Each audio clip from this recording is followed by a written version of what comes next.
بسم اللہ الرحمن الرحیم۔ السلام علیکم ورحمۃ اللہ وبرکاتہ۔ اقصی کے آنسو، قسط نمبر 37۔ اجمی نسل کا عرب حکمران۔ جنگ کے درمیان مخالفین کی صفوں میں اپنے آدمی داخل کر دینا، جو ان کے ارادوں اور اقدامات کے بارے میں پل پل کی خبریں پہنچاتے رہے، عسکری نقطہ نظر سے بڑی کامیابی سمجھا جاتا ہے۔ لیکن اگر کوئی منصوبہ ساز اس امر میں کامیابی حاصل کر لے کہ اپنے کسی عزیز مہرے کو دشمن کے اختیار اعلیٰ کے مرکز تک پہنچا کر اسے مقتدر ترین منصب پر فائز کروا دے اور اس کے ذریعے دشمن کا دماغ، کان اور آنکھ اپنے قبضے میں لے لے، تو بلا شبہ ایسے مثالی اور بہت بڑی کامیابی کہا جائے گا۔ ابو مازن اس کی سب سے نمایاں مثال ہے۔ اس کے آباء و اجداد ایران کے رہنے والے تھے۔ 1260 ہجری بمطابق 1844 عیسوی میں ایران میں باطنی فرقوں کی ایک نئی شاخ نے جنم لیا۔ باطنی سے مراد مسلمان ہونے کا دعویٰ کرنے والے وہ فرقے ہیں جو آیات و احادیث اور احکام شریعہ کے منمانی تعویلات کے ذریعے ان کا وہ مطلب گھڑ لیتے ہیں جس میں انہیں آسانی محسوس ہو۔ وہ اسلام کی ایسی تشریح کرتے ہیں جس میں دل کو بھانے والی کوئی ممنوع چیز حرام نہ رہے اور نفس کو مشقت میں ڈالنے والی کوئی عبادت ایسی شکل میں باقی نہ رہے جس پر عمل میں مشقت برداشت کرنی پڑے۔ پھر خواہش پرستی کے اس مجموعے کو اپنا دین و مذہب بنا کر زیر مین اس کے تبلیغ کرتے رہتے ہیں۔ ایسے فرقے مسلم دشمن قوتوں کے لیے نہایت کارآمد ہوتے ہیں، لہذا وہ ان کی سرپرستی کر کے مسلمانوں کے لیے فتنہ و فساد اور اپنے لیے سازگار حالات پیدا کرنے کا موقع ہاتھ سے جانے نہیں دیتے۔ ایسے فرقے زیادہ تر نفس پرست اور نام نہاد روحانی پیشواؤں کی ان گمراہ کن کاوشوں کا نتیجہ ہوتے ہیں جو سیاسی یا اقتصادی مفادات کے حصول کی خاطر اپنی دنیا بنانے کے لیے لوگوں کا دین خراب کرتے ہیں۔ قدیم زمانے میں قلعۃ الموت سے اٹھنے والے کرامتہ اور آج کے دور میں بلوچستان کے پہاڑوں کو مسکن بنانے والے زکری اس کی واضح مثالیں ہیں۔ ہاں تو آج سے تقریباً 160 سال پہلے ایران قلعۃ الموت کے کھنڈروں سے ایک نئے باطنی فرقے نے جنم لیا۔ اس کا بانی ایک خواہش پرست روحانی معالج مرزا علی محمد باب شیرازی 1235 ہجری 1366 ہجری بمطابق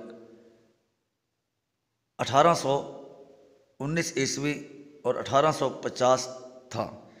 اس نے اپنے پیروکاروں میں اس عقیدے کا پرچار شروع کیا کہ نعوذ باللہ خدا انسان میں حلول کر سکتا ہے۔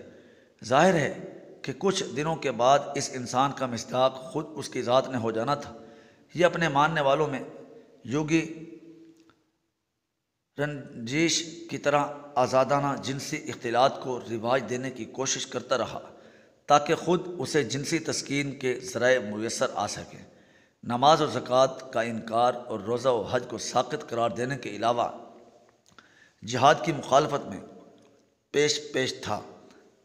باطل فرقوں میں یہ چیز قدر مشترک رہی ہے کہ وہ جنسی آزادی کے گرم جوش حمایتی اور جہاد فی سبیل اللہ کے سب سے بڑے مخالف ہوتے ہیں۔ اس شخص کے شاگردوں میں بہاء اللہ نام کا ایک شخص دوسرے مفاد پرست خوشامدیوں پر بازی اور اس نے اپنے فرقے کے خفیہ پیغام کو دور دور تک پہنچانے کے ساتھ کسی ایسی غیر مسلم طاقت کو اپنا حلیف بنانے کی کوشش شروع کی جو اس کی لذت پرستی کے جذبے کی تسکین کے لیے سرمایہ اور مسلمانوں میں گمراہ کن نظریات کے پرچار کے لیے وسائل فراہم کر سکے۔ بالآخر ابلیس کے اس نمائندے کو ایک ابلیسی گروہ مل گیا جو خود تو خدا پرستی کا دعوے دار ہے لیکن بقیہ دنیا کو شیطانی کاموں میں ملوث دیکھ کر خوش ہوتا ہے۔ ہوا یوں کہ اس زمانے میں سوئٹزرلینڈ کے شہر باسل میں یہود کے چوٹی کے رہنماؤں کا خفیہ عالمی اجلاس ہو رہا تھا۔ بہاء اللہ سوئٹزرلینڈ پہنچ گیا اور یہودیوں کو قائل کر لیا کہ وہ اگر اس کی سرپرستی کریں تو وہ ان کے لیے نرم لکڑی کا ایسا دستہ ثابت ہو سکتا ہے جس کو وہ خنجر، کلہاڑی، تیشہ جس چیز میں چاہیں فٹ کر کے مسلم کش ہتھیار کے طور پر استعمال کر سکتے ہیں۔ باب یہودیوں کو ارض موعود میں واپسی کی مہم کامیاب بنانے کے لیے مسلم صہیونی درکار تھے۔ اس شخص میں انہیں وافر مقدار میں ایسے جراثیم نظر آئے جو ان کی منشا کے مطابق رینگ سکتے تھے، لہذا انہوں نے اسے اپنی سرپرستی میں قبول کر لیا۔ بہائیوں اور یہودیوں کا یہ گٹھ جوڑ اتنا بڑھا کہ جب ایران کی ناچار حکومت نے بہائی اللہ کے پیروکاروں کو اپنی حدود مملکت سے بے دخل کیا تو یہ ایران سے سیدھا مقبوضہ فلسطین جا پہنچے، جہاں صہیونیت نواز برطانوی حکومت کے نمائندہ جنرل ایلن بی، جس نے القدس پر یہودی تسلط قائم کروا کر صلیبی جنگوں کی عیسائی ہیرو شاہ فرانس لوئس دوم کا کردار ادا کیا تھا، نے اس کا پرجوش استقبال کیا اور اسرائیل کے شہر حیفا میں اس کو اپنا مرکز بنانے کے لیے وسیع اور عریض قطع زمین الاٹ کیا۔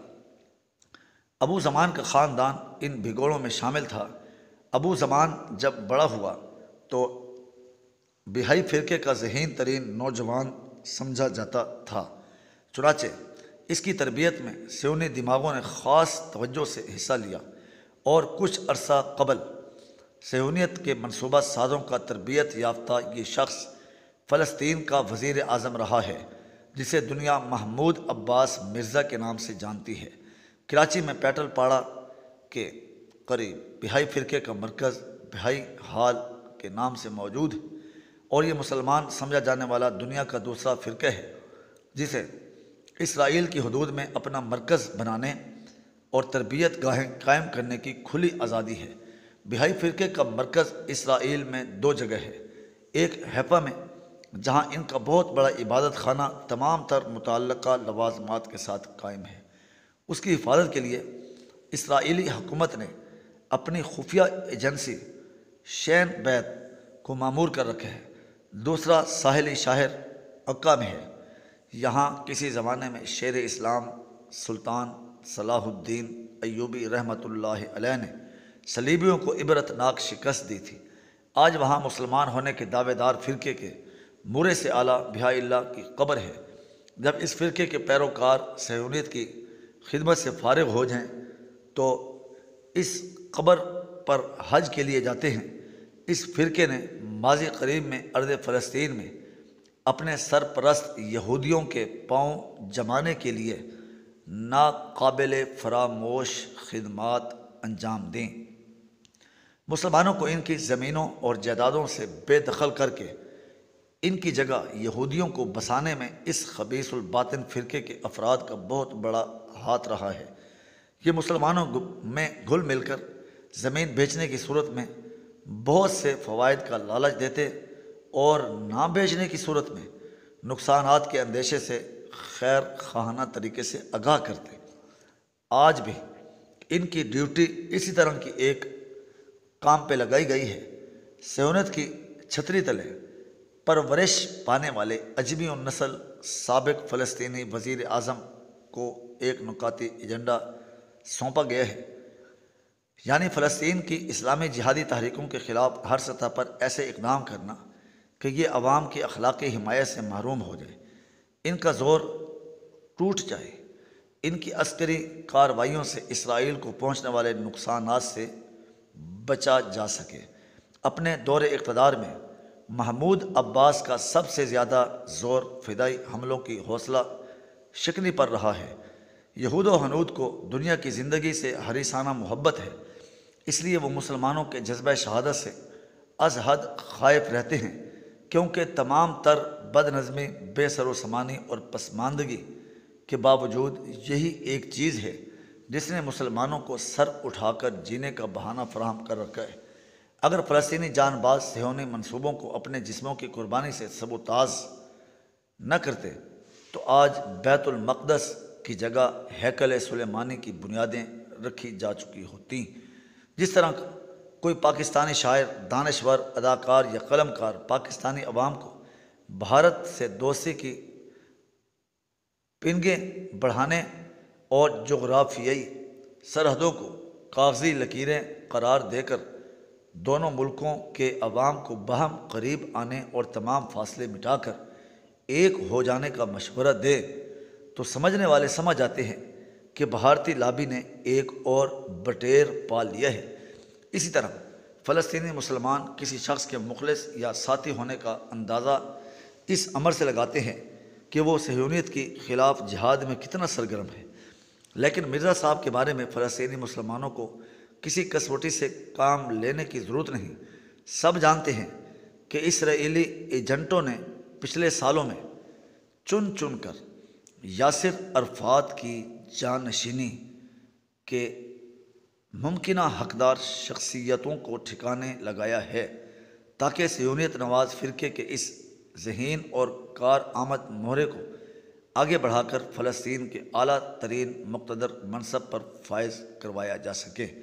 فلسطینی مسلمانوں کی صف میں نقب لگانے کے لیے جن بہائیوں کو 70 کی دہائی میں فلسطینیوں کی صف میں داخل کر دیا گیا تھا، انہوں نے اپنے آقاؤں سے حق وفاداری خوب نبھایا۔ چنانچہ ان میں سے ایک صہیونی ایجنٹ کو وزارت عظمیٰ پر فائز کر دیا گیا۔ عین ان دنوں جب ابو جہاد اور ابو ایاد جیسی نابغہ روزگار فلسطینی جہادی قیادت کو اسرائیلی ایجنٹ چن چن کر شہید کر رہے تھے، محمود عباس پیرس اور روم کے شاندار محل نما بنگلوں میں داد عیش دے رہا تھا۔ یورپ کے شہروں کو چھوڑیے، رام اللہ اور غزہ میں ان کے ایک ایک گھر کی قیمت $10 ملین بنتی ہے۔ یہودی سرمایہ سے حاصل ہونے والی ان عیاشیوں کا حق اس میں جہادی تحریکوں کی حوصلہ شکنی اور مجاہدین کا مورل گرانے کی ہر ممکن کوشش کے ذریعہ ادا کیا ہے۔ اس حوالے سے اس کی انگریز والی سیاست رہی ہے کہ مظلوم مسلمانوں نے احتجاج کرنا ہے تو صرف نعرے لگائیں، جلسے کریں اور دل کا غبار فضا میں اڑا کر ٹھنڈے ٹھار ہو کر گھروں کو جائیں۔ ہتھیار اٹھانا یا فدائی حملے کرنا ان کے مفادات کے خلاف ہے۔ اس سے امن کی کوششیں متاثر اور مطالبات منوائے جانے کے امکانات سب و تاز ہوتے ہیں۔ محمود عباس بڑے خیر خواہانہ انداز میں دل سوزی کے ساتھ فلسطینیوں کو سمجھاتے ہیں۔ جب فلسطینی اسرائیلیوں پر حملہ کرتے ہیں تو اسرائیلی ان حملوں کا جواز بنا کر فلسطینیوں کو مارتے ہیں، اس لیے اسرائیلیوں کے جواز کو ختم کیا جائے۔ یہ کہنا بالکل ایسا ہے جیسے کوئی کہے پاکستان جب میزائل تیار کرتا ہے تو بھارت بھی دور مار میزائل کے تجربات کرتا ہے۔ اگر علاقے میں کشیدگی کو روکنا ہے تو جدید اسلحہ کے حصول کی کوشش ختم کر دینی چاہیے۔ فلسطینی مسلمان ان کے جھانسے میں آ جاتے ہیں۔ اگر مرزا صاحب چند خطرناک غلطیاں نہ کر چکے ہوتے، یہ غلطیاں بالکل ایسی ہی تھیں جیسے ہمارے ہاں کے بعض دانشور دلی اور بمبئی کی یا ترا کے بعد کر بیٹھتے ہیں اور پھر باشعور پاکستانیوں کی نظر میں ہمیشہ کے لیے داغدار ہو جاتے ہیں۔ ایک تو یہ کہ انہوں نے فلسطینی ہوتے ہوئے بھی یہودیوں کی سب سے بڑی بستی ابو تلیم کی تعمیر کا ٹھیکہ لیا۔ دوسرے یہ کہ وہ صہیونیت کی نوازی میں اتنا آگے چلے گئے کہ کھلم کھلا کہنے لگے اب مسلمانوں کو عالم اسلام کی طرف نہیں دیکھنا چاہیے بلکہ وہ تمام امید مغرب سے رکھیں، اہل مغرب ہی ان کے لیے کچھ کر سکتے ہیں۔ ایک مرتبہ وہ ترنگ میں آ کر اپنی اہمیت جتانے کے لیے یہ کہہ بیٹھے کہ وہ اسرائیلی خفیہ تنظیموں کے ساتھ کام کرتے رہے ہیں، لہذا ان کے مشوروں کو زیادہ غور کیے بغیر قبول کر لینا چاہیے۔ ایک پہاڑ جیسی غلطی مرزا جی نے یہ کی کہ فلسطینی مسلمانوں کو یہ باور کرانے کی کوششوں میں لگے رہے کہ امریکہ اور اس کے حلیف اسرائیل کے خلاف جنگ کے نتائج بھیانک ناک ہو سکتے ہیں۔ چنانچہ وہ بیچ میں پکڑ کر سلو معاہدہ کروانے کی کوششوں میں لگے رہے۔ اس معاہدہ سے فلسطینی مسلمان بھیانک نتائج سے محفوظ ہوئے یا نہ، لیکن اتنا ضرور ہوا کہ انہیں فلسطین کی 80% زمین سے دستبردار کر دیا گیا۔ اس طرح کی حرکتیں ہمارے ملک کے کچھ رہنما بھی بھارت کے حوالے سے کرتے رہتے ہیں۔ ان کے بیانات ایک ہی طرح کے ریموٹ کنٹرول سے منسلک ہوتے ہیں اور سلو معاہدے کے معمار کا خطاب پانے والا یہ اجمی النسل شخص کسی عرب ریاست کا پہلا غیر عربی سربراہ رہا ہے۔ حیرت ہے کہ جب مسلمان اس قدر غفلت میں ہیں کہ اپنے باصلاحیت لوگوں کی خدمات سے فائدہ نہیں اٹھا رہے، اس وقت یہود و ہنود طویل المیعاد منصوبہ بندی کے ذریعے ان کے آستین میں اپنے سانپ پال رہے ہیں۔ مزے کی بات یہ ہے کہ ان سانپوں کا رنگ و روپ، ان کے ڈسنے کا انداز اور ان کے گندے زہر کی تباہ کاریاں ایک جیسی ہیں، مگر ہم اپنی آستینوں میں جھانک کر نہیں دیکھتے کہ کیا چیز کلبلا رہی ہے۔ یہود و ہنود کا طریقہ واردات ایک جیسا ہے۔ فلسطین اور پاکستان میں سرگرم بیرونی ایجنٹوں کی کارستانیاں، کام کرنے کا انداز اور انہیں پڑھائے گئے بول ایک جیسے ہیں، مگر ہم پھر بھی انہیں پہچان نہیں سکتے۔ جب چوکی دار ہی اندھے پن کے مرض میں مبتلا ہو تو چور کو کس چیز کا ڈر ہو سکتا ہے؟ جاری ہے۔